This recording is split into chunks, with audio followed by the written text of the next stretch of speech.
گرمی کی اس تازہ لہر کے ساتھ ہی ہیٹ اسٹروک کی مریضوں کی تعداد میں اضافہ ہونے لگ گیا ہے۔ ہیٹ اسٹروک یا لو کا لگنا ایک جان لیوا کیفیت ہے۔ میں نے 4 سوالوں کی مدد سے ہیٹ اسٹروک کو بتایا ہے، جسے جان کر آپ خود کو، اپنے پیاروں کو اور اپنے آس پاس کے لوگوں کو اس خطرے سے بچا سکتے ہیں۔ میں ہوں ڈاکٹر علی حسن، نیورولوجسٹ۔ مزید جاننے کے لیے دیکھتے رہیے۔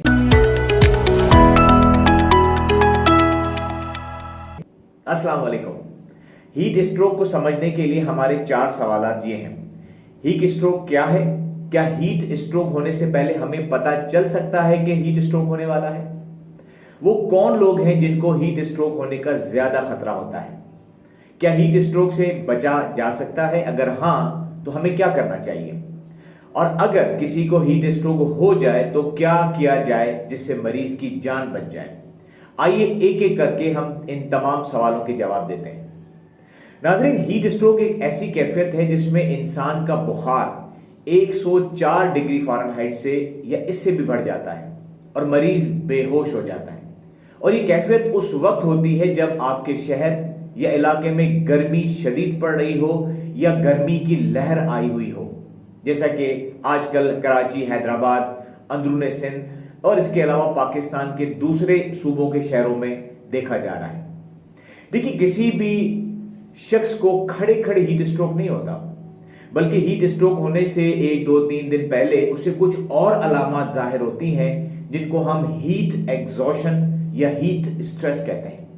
یعنی اگر آسان الفاظ میں کہا ہوں تو یہ کہ پہلے مریض کو ہیٹ ایگزوشن کی علامات ہوں گی۔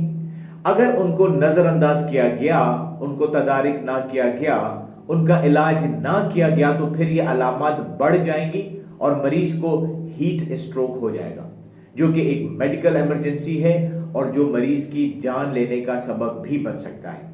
اس لیے بہت ضروری ہے کہ ہیٹ اسٹروک کے ساتھ ساتھ آپ ہیٹ ایگزوشن کو بھی جانیں۔ تو آئیے پہلے ہم ہیٹ ایگزوشن کی علامات کی بات کرتے ہیں، اور اگر یہ علامات ہوں تو یاد رکھیے کہ یہ آگے چل کے ہیٹ اسٹروک ہو سکتا ہے۔ کیا علامات ہیں؟ نمبر 1، بہت زیادہ پسینے کا آنا۔ جب گرمی بہت زیادہ ہوتی ہے تو ہمارا جسم پسینے کی شکل میں اپنی گرمی کو باہر نکالتا ہے تاکہ ہمارے جسم کا جو نارمل درجہ حرارت ہے، جو کہ 98.6 فارنہائٹ ہے، وہ برقرار رہ سکے۔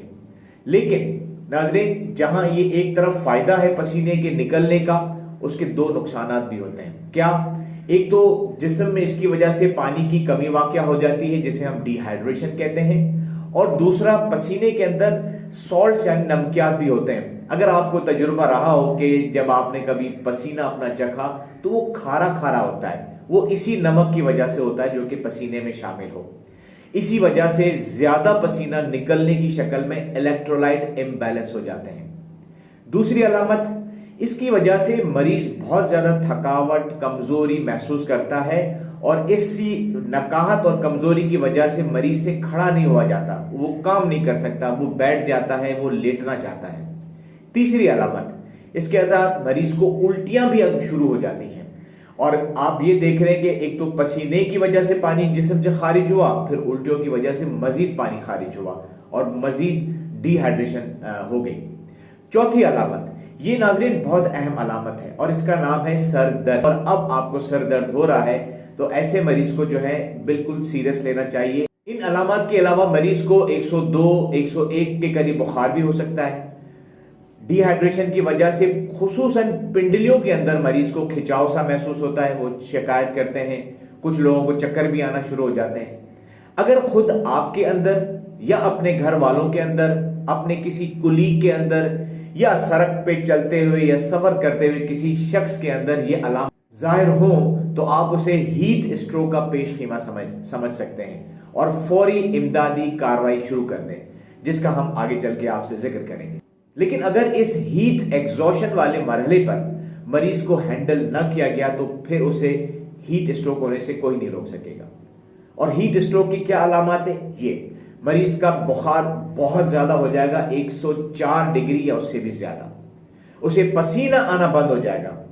ہیٹ ایگزوشن میں بہت پسینہ آ رہا تھا تاکہ جسم سے گرمی خارج ہو، لیکن اب اگر مریض ہیٹ اسٹروک کی اسٹیج پہ پہنچے گا تو اس کا پسینہ نکالنے والا سسٹم جو ہے خراب ہو جاتا ہے، جس کی وجہ سے اس کو پسینہ آنا بند ہو جاتا ہے اور اس کی جلد خشک ہو جاتی ہے۔ اگر صاف ہو تو آپ کو سرخی مائلی بھی اس میں نظر آئے گی۔ ایسا مریض کنفیوز ہو جاتا ہے، بہکی بہکی باتیں کرنے لگتا ہے، اسے نہیں پتا ہوتا کہ وہ کہاں ہے اور وہ اسے خود اپنے بارے میں بھی نہیں پتا ہوتا۔ کچھ مریضوں کو مرگی کے دورے بھی پڑ سکتے ہیں، اور جب یہ تمام چیزیں اکٹھی ہوں گی، یعنی شدید پانی کی کمی، ڈی ہائیڈریشن، نمکیات ضائع ہو گئے، بلڈ پریشر گر گیا جس کی وجہ سے گردے فیل ہو گئے، تو ایسا مریض بے ہوش ہو جاتا ہے اور یہ کوما میں بھی جا سکتا ہے۔ سوال نمبر 2، ہیٹ اسٹروک یا ہیٹ ایگزوشن ہونے کا خطرہ کن لوگوں کو زیادہ ہوتا ہے؟ اس لسٹ کو ضرور سمجھے گا ناظرین۔ چھوٹے بچے پیدائش سے لے کے 10 سے 12 سال کی عمر تک کے، بوڑھے لوگ 60 سال یا اس سے بھی زیادہ، گھر سے باہر کھلی دھوپ میں کام کرنے والے لوگ۔ یہ ایک لمبی لسٹ ہے، چاہے پھر اس میں ہمارے مزدور لوگ ہوں، کسان ہوں، کنسٹرکشن کا کام کرنے والے ورکرز ہوں، یا چنچی بائکیاں چلانے والے لوگ، گلی محلوں یا میدانوں میں کھیلنے والے کھلاڑی، خصوصاً ہمارے بچے یا جوان، ان کو بڑا رسک ہوتا ہے۔ کیوں؟ کیونکہ یہ وہاں پر بھاگ دوڑ کر رہے ہوتے ہیں، ایک تو باہر کی گرمی اور پھر بھاگ دوڑ کرنے سے انسان کے اندر گرمی پیدا ہو رہی ہوتی ہے، تو یہ ڈبل کام کرتی ہے، تو یہ بھی بہت زیادہ رسک پہ ہوتے ہیں۔ اس لیے ان لوگوں کو ان دنوں میں کھیل کود یا تو بند کر دینا چاہیے یا پھر شام میں لیٹ آورز میں کھیلنا چاہیے۔ ہماری خواتین جو کچن میں کام کرتی ہیں وہ بھی رسک ہوتا ہے، خصوصاً ایسے کچن جو کہ چھوٹے ہوں، جن میں وینٹیلیشن نہ ہو، اور وہ ہمارے بھائی جو کہ تندور لگاتے ہیں روٹیاں بنانے کے لیے۔ اس کے علاوہ چھوٹے اور کنجسٹڈ گھروں میں رہنے والے لوگ، کیونکہ یہ چھوٹے اور کنجسٹڈ جو گھر ہوتے ہیں ان میں بہت زیادہ نمی ہوتی ہے، ان میں بہت زیادہ حبس ہوتا ہے اور گرمی ہوتی ہے، خصوصاً اگر لوڈ شیڈنگ ہو جائے تو الامان الحفیظ۔ اس کے علاوہ ایسے تمام لوگ جو بڑی بیماریوں کا شکار ہیں، دل، گردے، پھیپھڑے اور جگر کی بیماریاں، یہ لوگ بھی رسک پر ہوتے ہیں، چاہے ان کی عمر کوئی بھی ہو۔ کیوں؟ کیونکہ ان بیماریوں کی وجہ سے جو ان کا نظام ہے، جس کی وجہ سے باڈی کا ٹیمپریچر کنٹرول ہوتا ہے، وہ اتنا اچھا کام نہیں کر رہا ہوتا۔ ناظرین، یہاں میں کراچی کے لوگوں کا ضرور ذکر کروں گا جو ہیٹ اسٹروک کا زیادہ شکار ہوتے ہیں۔ اگر آپ کو یاد ہو تو 2015 میں جب یہ لہر آئی تھی تو اس وقت سب سے زیادہ تقریباً 1200 کے قریب لوگ جو ہے لقمہ اجل بن گئے تھے۔ یقیناً ان کی تعداد اس سے بھی زیادہ ہوگی، یہ وہ لوگ تھے جو ریکارڈ پر آئے۔ لیکن یہ سلسلہ ہر سال ہوتا ہے اور ہر سال لوگ لقمہ اجل کا شکار ہوتے ہیں، لیکن ہاں اب کیونکہ لوگوں کے اندر اویئرنیس ہونا شروع ہو گئی ہے، جس کی وجہ سے لوگ پہلے سے اس کا تدارک کرتے ہیں، جس کی وجہ سے جو ڈیتھ ریشیو ہے وہ بہت کم ہو گیا ہے۔ ایسا کیوں ہوتا ہے کہ کراچی کے لوگ زیادہ اس چیز کا شکار ہوتے ہیں؟ اس کے ویسے تو کئی اسباب ہیں، لیکن میں صرف ایک یونیک سبب کی طرف توجہ دلاؤں گا جو کہ کراچی کے لیے خاص، اور وہ یہ کہ کیونکہ کراچی ساحل سمندر سے قریب ہے، اس لیے اس کی ہوا کے اندر جو نمی یعنی ہیومیڈیٹی ہے وہ زیادہ ہے، اور اگر ہوا میں نمی زیادہ ہو تو جلد کے اوپر جو پسینہ نکلتا ہے وہ جلدی خشک نہیں ہوتا۔ جب وہ خشک نہیں ہوگا تو جسم کے پسینہ نکالنے کی جو رفتار ہے، جو صلاحیت ہے، وہ کم ہو جاتی ہے۔ اسی وجہ سے کراچی کے لوگ زیادہ رسک پر رہتے ہیں کہ انہیں ہیٹ اسٹروک ہو سکتا ہے۔ سوال نمبر 3، ہیٹ اسٹروک سے بچنے کے لیے کیا طریقہ ہے، کیا تدابیر ہیں، کیا احتیاطیں ہیں؟ ناظرین، ہماری اب تک کی ڈسکشن سے آپ نے ہیٹ ایگزوشن اور ہیٹ اسٹروک میں فرق تو سمجھ لیا ہوگا۔ اسکرین پر آپ کو لکھے 3 بڑے فرق نظر آ رہے ہیں، جن میں سے ایک درجہ حرارت کا فرق ہے، پسینہ نکلنے کا فرق اور بے ہوشی یا غنودگی کا فرق ہے۔ ایک فرق علاج کے ضمن میں اور سمجھ لیں، اور وہ یہ ہے کہ ہیٹ ایگزوشن میڈیکل ایمرجنسی نہیں ہے، لیکن ہیٹ اسٹروک ایمرجنسی ہے۔ اگر ایسے مریض کو فوراً علاج نہ کروایا گیا، ابتدائی طبی امداد نہ ملی، تو جان کا خطرہ بڑھ جاتا ہے۔ آئے ہم ان اسٹیپس کی بات کرتے ہیں جو ہر مریض، چاہے ہیٹ ایگزوشن کا ہو یا ہیٹ اسٹروک کا، آپ نے کرنا ہے۔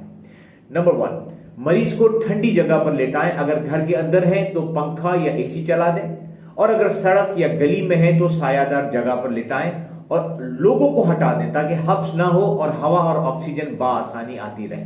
نمبر 2، سطر کا خیال رکھتے ہوئے مریض کے کپڑے اتاریں، بشمول جرابیں اور جوتے۔ اگر کپڑے اتار نہ سکیں تو بٹن کم از کم کھول کے سینہ ڈھیلا کر دیں۔ نمبر 3،